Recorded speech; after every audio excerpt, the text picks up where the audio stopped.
la matinale continue ce matin et je suis très content de vous avoir. Vous êtes toujours très nombreux. On va continuer sur un sujet. On vient de recevoir Nicolas Mirkovic et on va continuer sur ce sujet-là, sur Macron, sur l'Ukraine, sur la guerre, sur la diplomatie française, bien entendu. Et pour ça, pour en parler ce matin, mon nouvel invité, Georges Kuzmanovic. Bonjour Georges, comment allez-vous ? Bonjour Nicolas. Eh bien, ça va bien. Ouais, bon. Ben on va parler de tout ça et ça va être passionnant. Et merci d'être là, Georges, d'avoir accepté mon invitation ce matin sur Tocsin. Vous êtes présidente de République Souveraine, notamment, entre autres. Et première question, j'aurais aimé que vous puissiez définir pour nos téléspectateurs ce qu'est République Souveraine, Georges. Eh bien, République Souveraine est un parti politique qui, comme son nom l'indique, défend les principes républicains français et la souveraineté de notre pays, bien évidemment, également la souveraineté populaire, c'est-à-dire la démocratie. Et pour faire simple, on est ce qu'on appelle la gauche républicaine, mais celle qui parle avec les gaullistes sociaux, comme vous le savez très bien. Ouais. Et notre préoccupation numéro 1, c'est de défendre la souveraineté de notre pays en préservant ses caractéristiques sociales héritées du Conseil national de la résistance. Et nous allons aller aux élections européennes, mais pas sous l'appellation République souveraine, car on pense que les partis politiques fatiguent un peu les Français. On a fait une liste citoyenne, dont on pourra peut-être parler une autre fois, qui s'appelle Nous le peuple, et qui réunira des gens qui viennent de différents partis politiques, mais pas seulement, aussi des gens qui sont tout simplement... qui comptent dans leur métier. Il y aura par exemple Philippe Grégoire qui est passé chez Tocsin, qui est agriculteur et qui sera sur cette liste, entre autres. Bon, mais on en parlera bientôt. D'accord, ok. Une dernière question là-dessus, parce que c'est intéressant et vous en parlez, Georges, et c'est intéressant, puisque on a quand même beaucoup, chez nos téléspectateurs, de questions sur les élections européennes, sur leur rôle. Est-ce que sont vraiment utiles aujourd'hui ? Et finalement, pour qui voter ? Qui incarne quoi ? Donc, vous avez un projet clair, vous, Georges, mais concrètement, aujourd'hui, vous, c'est une vraie bataille, ces élections européennes, pour votre liste et notamment pour la France, plus largement ? C'est une bataille extrêmement importante. On considère que les élections européennes sont un peu secondaires et malheureusement, on a beaucoup trop de Français qui ne votent pas. Alors, je sais que le Tocsin ne s'adresse pas nécessairement à l'élite habituelle médiatique parisienne, mais il faut savoir que lors de ces élections, ce sont les électeurs d'Emmanuel Macron, beaucoup les retraités, beaucoup ceux de l'élite qui vont aller massivement voter et beaucoup trop de Français issus du peuple ne vont pas voter. Eh bien, c'est une erreur, ça leur donne beaucoup plus de force. Et cette élection européenne est extrêmement importante. Parce que c'est un peu une répétition de la présidentielle, c'est une grande élection nationale, mais en plus, c'est une élection où va se jouer quelque chose de central. C'est la fin potentielle définitive de la souveraineté de notre pays. Pourquoi ? Parce qu'il pousse massivement les européistes, et donc chez nous, Emmanuel Macron avec Renaissance, ELV, le Parti socialiste et les Républicains aussi, poussent à la fédéralisation de l'Union européenne. Leur objectif, et ça a été voté au Parlement européen, ça a été voté à l'Assemblée nationale, ça ne se sait pas assez, le 28 et 29 novembre, la fin du veto des États et l'accroissement du pouvoir de la Commission européenne qui deviendrait le rôle qu'elle joue déjà avec Mme von der Leyen, illégalement, mais ça deviendrait un gouvernement d'une Europe fédérale. Et là, c'est fini. Il n'y a plus de politique nationale. On peut tous se rhabiller et aller faire autre chose. Toutes les décisions importantes seront prises par Bruxelles, y compris celles qui concernent la sécurité et la défense, puisque c'est ça qui est en jeu. Donc, il faut absolument y aller. Moi, je vous inciterai évidemment tous à voter pour nous le peuple, mais in fine, votez selon votre cœur, mais votez en sachant bien la conséquence du vote. Ce sera un vote pour ceux qui veulent l'abandon total de la souveraineté de notre pays et ceux qui veulent la défendre. Oui, et c'est intéressant. Et dernière question là-dessus, et après on passera à ces sujets des géopolitiques et nationales, notamment les dernières déclarations d'Emmanuel Macron, concrètement. Mais c'est très lié, Nicolas, c'est très lié. Oui, et c'est pour ça que je me permets de vous cuisiner avec beaucoup de gentillesse, et parce que c'est intéressant de vous avoir là-dessus. franchement, Georges, que peut faire le Parlement? Que peut faire un député européen? Y a-t-il possibilité d'avoir des alliances pour essayer d'aller à l'encontre de la toute puissante Commission européenne? Parce qu'on a vu qu'elle est quand même toute puissante absolue. Et puis le Parlement, bon, il a que peu de pouvoir tout de même. Comment ça peut se passer, ça, selon vous? Oui, mais regardez ce qui se passe. C'est le Parlement européen qui, le premier, a voté l'arrêt complet des achats d'énergie, que ce soit hydrocarbures ou autres, avec la Russie, avant que la Commission européenne ne le fasse. Et ça a permis à Mme von der Leyen de dire « Ah, ben voilà, la Commission européenne l'a voté, alors nous allons le faire. C'est le Parlement européen qui, je vous le dis, vient de voter la fin du veto des États. Donc, c'est pas complètement nul comme pouvoir. Et puis, ça a un pouvoir d'expression. Je crois, sur votre antenne, il y en a qui sont très pour le Frexit, qui ont apprécié le Brexit. Bien, il me semble que M. Farage vomissait l'Union européenne, mais il a été élu pendant très longtemps et ça lui servait de tribune pour dire combien c'est quelque chose qui, selon lui, ne fonctionne pas, est mauvais. Et puis, il ne faut pas se leurrer. Cette élection, c'est une élection qui va être une sorte de référendum pour ou contre Macron. On va beaucoup parler de questions nationales. Et puis, c'est une élection, je ne sais pas si tout le monde s'en rend compte, mais c'est l'une des rares élections très démocratiques dans notre pays, car c'est une élection à un tour, à proportionnelle intégrale. Alors que ça veut dire que reprécisez tout ça, Georges, pour nos téléspectateurs, effectivement. Alors, toutes les élections qu'on a sont des élections à 2 tours, en particulier les principales, présidentielles et les législatives, ou les élections régionales, ainsi de suite. Ça veut dire qu'un premier tour, vous allez voter pour ce que vous voulez voter, votre candidat, votre candidate. Et puis après, il n'y a plus que 2 candidats, que ce soit deux candidats présidents ou 2 candidats députés. Et là, il faut voter pour celui qu'on déteste le moins. Et on se retrouve, c'est comme ça que Macron se fait lire 2 fois, en soi-disant défendant la France contre le chaos, il a dit notamment, le chaos. Exactement, le chaos. Et on se retrouve avec un président qui transforme et saborde complètement notre pays, alors qu'il a une assise de 20%. Mais l'élection européenne, c'est une élection à proportionnelle intégrale à un tour. Ça veut dire que ce que vous allez voter se transforme immédiatement en élu dans l'Union européenne. Voilà. Pour ceux qui atteignent les 5%, eh bien, ça fait d'un coup 6 élus qui vont à l'Union européenne. Alors que dans les autres élections, si vous faites 5%, en fait, vous êtes éliminé de facto pour le second tour. Donc, c'est une élection qui va permettre à ceux qui souhaitent que d'autres personnes puissent s'exprimer. C'est une élection donc qui compte. Donc, toute dernière micro-question là-dessus. Donc, quand vous allez présenter votre liste, normalement, mécaniquement, vous allez avoir votre temps de présence dans les médias, Georges, j'imagine, à partir du moment où vous allez vous présenter. Alors, c'est beaucoup plus compliqué. Nous venons d'obtenir l'aval, donc on peut présenter notre liste, mais d'abord, vous savez, c'est comme la guerre. Hein. La guerre, c'est beaucoup d'argent. La politique, c'est de l'argent. Il faut savoir qu'une campagne aux européennes coûte 1 million. Donc voilà, nous, on n'a pas de grandes banques derrière nous, ni de grands partis politiques qui ont beaucoup de dettes et qui peuvent avancer de l'argent en s'endettant encore plus parce qu'ils sont proches du pouvoir. Mais donc, nous, on va faire une campagne en demandant un soutien des Français. Et s'il y a des choses qui vous plaisent dans ce qu'on propose, eh bien, on vous demandera bientôt si vous voulez bien mettre 5 euros, 10 euros, 20 euros. Donc, pas des grands dons, mais des petits dons. On sera financé comme ça. Mais voilà, il faut le savoir, il n'y a pas de campagne si on en tape 1 million. Parce qu'il faut des bulletins de vote, il faut des affiches, il faut des professions de foi. Et il faut ce que vous avez demandé, la vidéo et le son pour la campagne audiovisuelle officielle. Alors, il y a encore peu, la campagne audiovisuelle officielle, eh bien, ça garantissait un temps de parole égal, que vous soyez un tout petit parti politique ou un très grand parti politique. Mais sûrement par souci de démocratie, Emmanuel Macron a balayé tout ça et il a mis que le temps de parole est proportionnel au nombre de députés et de sénateurs qu'a un parti politique.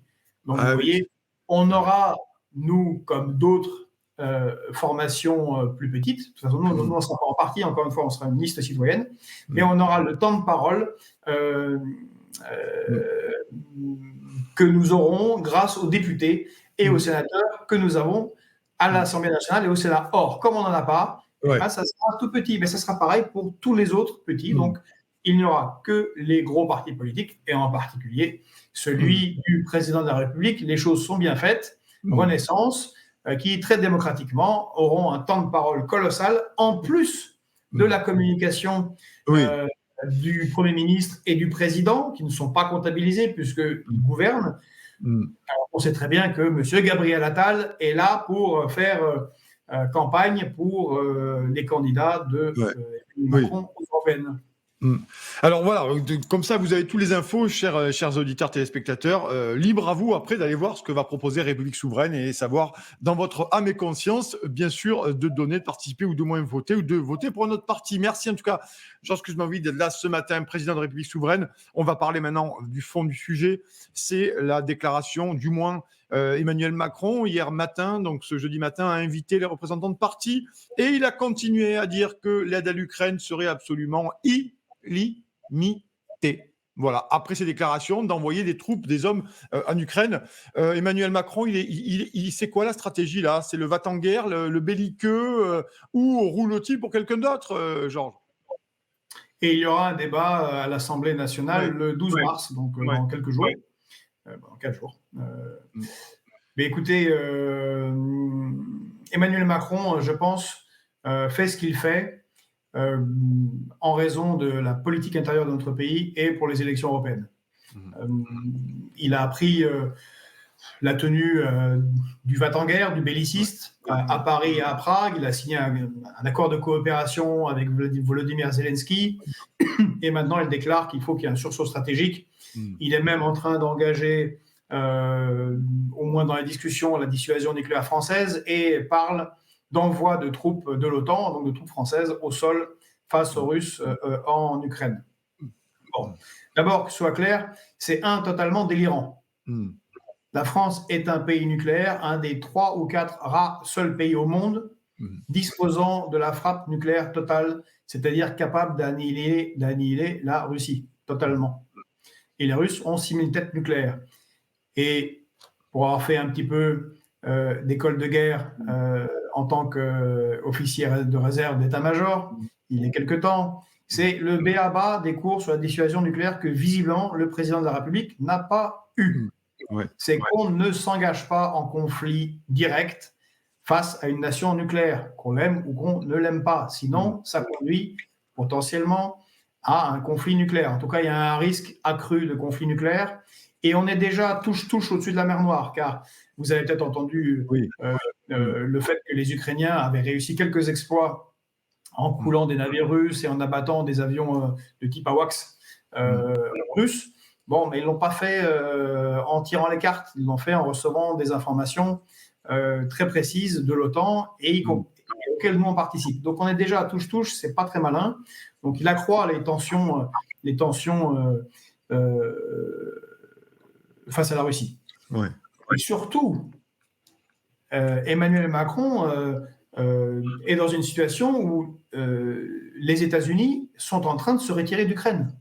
Et si ce n'était pas assez clair, le pataquès au Congrès, est-ce qu'on va financer 60 milliards ou pas à l'Ukraine, c'est que avant-hier, Anthony Blinken, le numéro 1, le ministre des Affaires étrangères, on va faire plus simple, des États-Unis, a démissionné son numéro 2.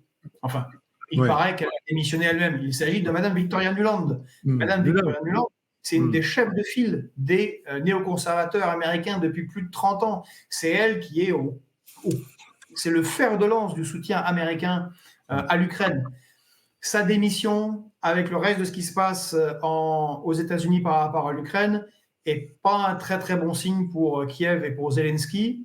Et donc Emmanuel Macron se retrouve à défendre des intérêts qui ne sont pas très clairs, car il n'a pas défini quels sont les intérêts de la France. On ne comprend pas très bien quels sont les intérêts européens, vu qu'on n'a pas exactement les mêmes intérêts géostratégiques, ne serait-ce qu'avec notre voisin allemand. Il semblerait donc qu'il sera en train de défendre des intérêts américains, mais les États-Unis se retirent. Donc on est dans l'incompréhension, je vous dis, sauf si tout ça ne sert qu'un seul objectif, c'est masquer l'échec économique grave de son gouvernement, avec une dette qui s'envole, une dette des entreprises qui s'envole, des fermetures massives d'entreprises, un chômage réel beaucoup plus important que ce qu'il a indiqué. Vous l'avez entendu, une réduction de 10 milliards des dépenses de l'État cette année, 20 milliards l'année prochaine. Les agriculteurs qui sont furieux, bref, beaucoup de Français qui travaillent de manière précaire. Ça ne va pas très bien. Donc, vite, il faut parler d'autre chose. Et le bon sujet, eh bien, c'est la guerre, c'est faire peur aux gens. Et puis, ça lui permet de se démarquer et d'avoir un sujet en opposition avec le parti avec lequel il sera plus opposé, qui va être, en tout cas, qui est dit dans les sondages, le Rassemblement national, en faisant passer que le Rassemblement national serait proche de la Russie.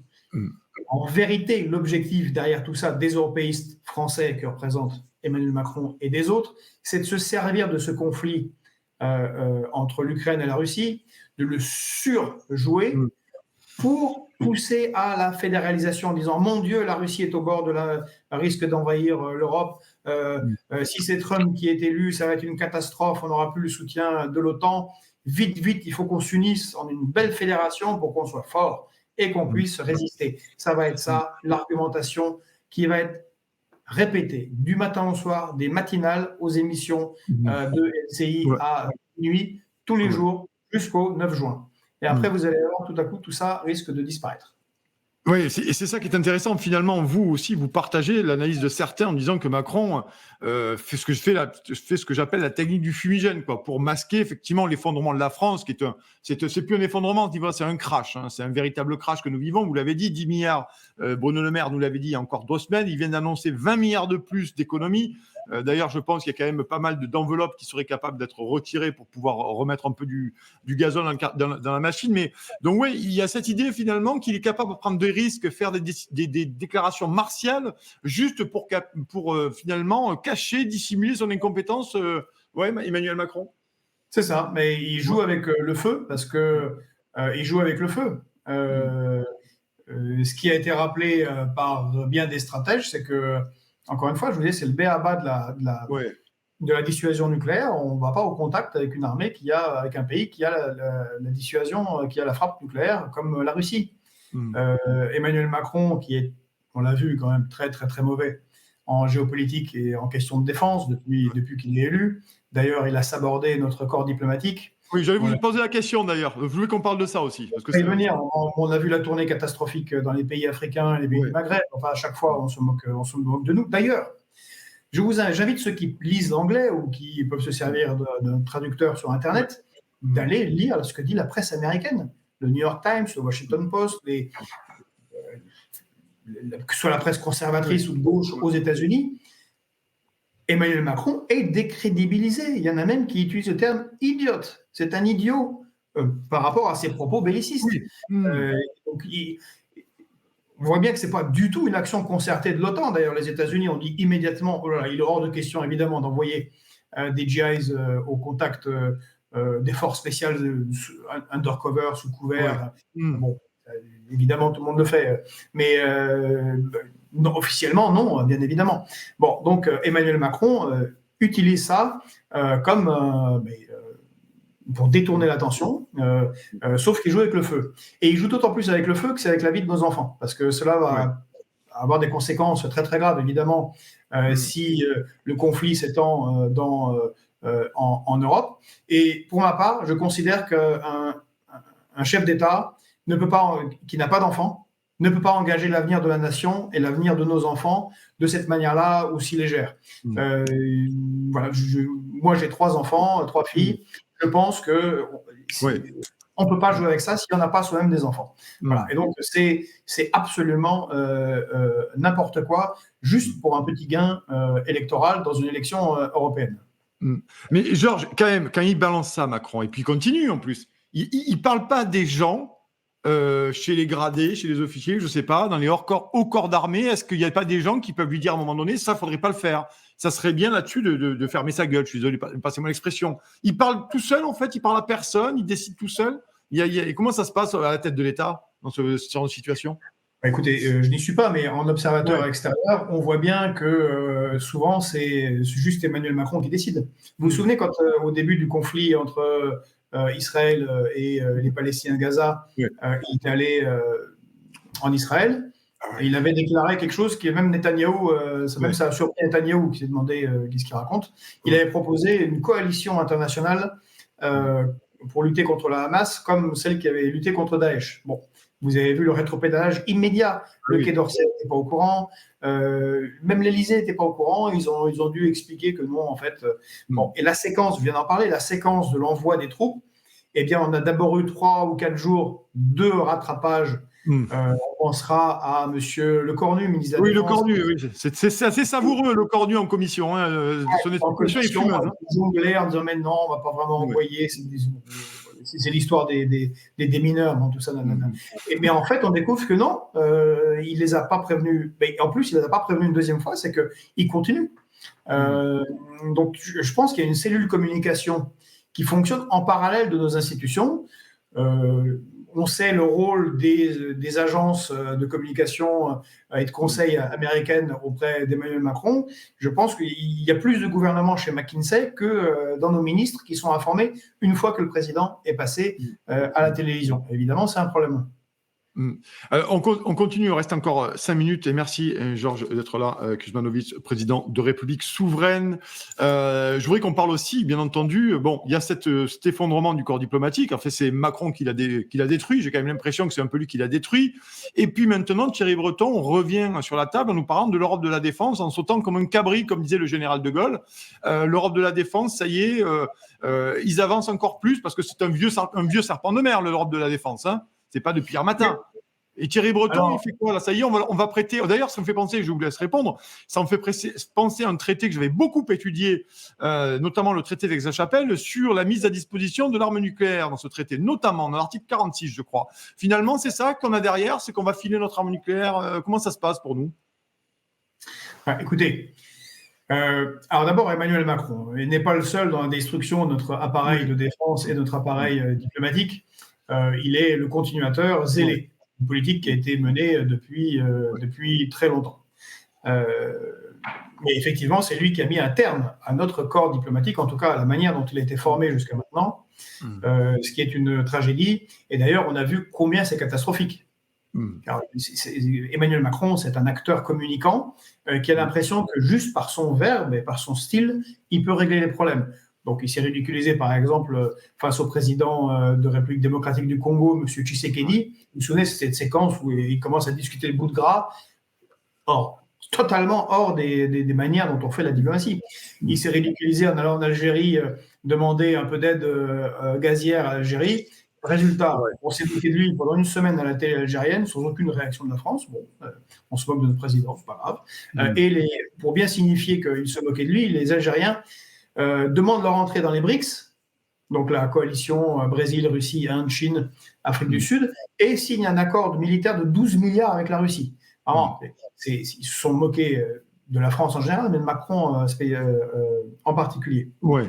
Alors, ce transfert de dissuasion, de la dissuasion nucléaire, vous l'avez vu, c'est un serpent de mer, et puis un jour on dit mais non, le président n'a jamais parlé de ça, mais si on en discute, mais non, c'est pas vrai, mais si on en discute, et ainsi de suite. Mais en fait, comme le projet, c'est de créer une Europe fédérale, où il n'y aura plus de souveraineté des États et la politique principale sera décidée à Bruxelles par la Commission européenne. Et vous ne pouvez évidemment pas avoir un seul pays qui a l'arme nucléaire.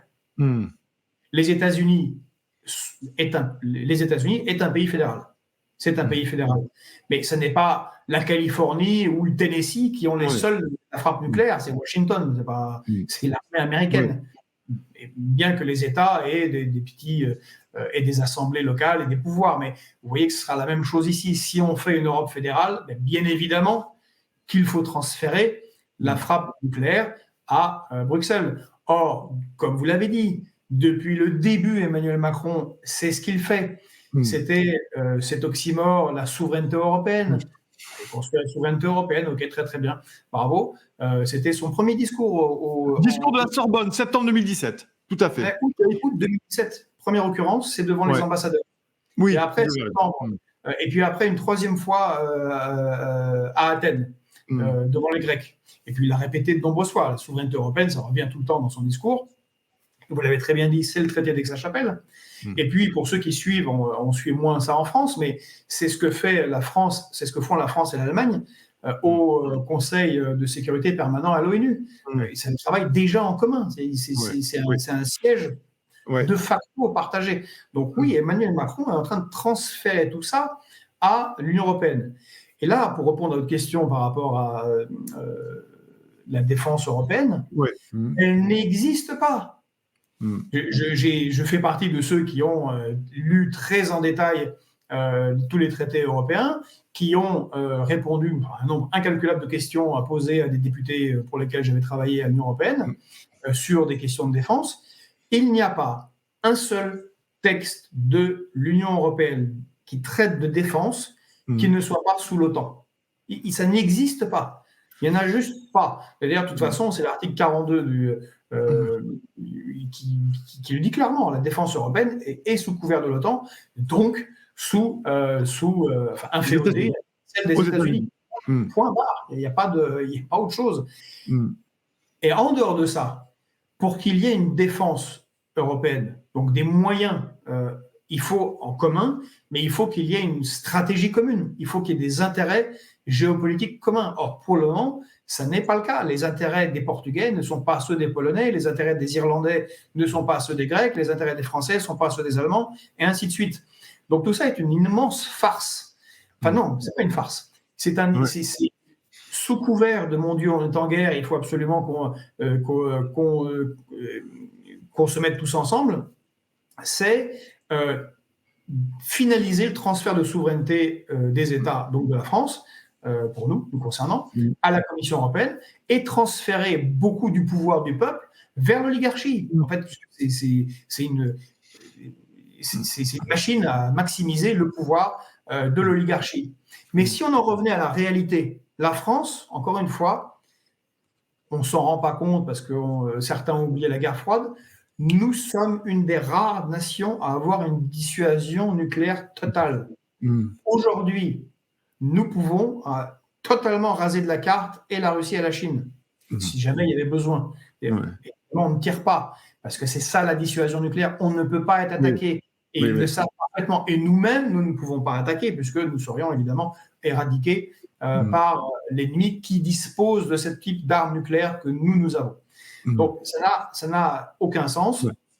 Par contre, ce qui pourrait avoir du sens, c'est que en se dégageant de l'OTAN, comme le voulait le général de Gaulle, qui avait quitté le commandement intégré de l'OTAN, qui nous avait donné cette capacité stratégique en propre, eh bien, ça serait d'être les garants de la sécurité ultime des partenaires européens que nous aurions.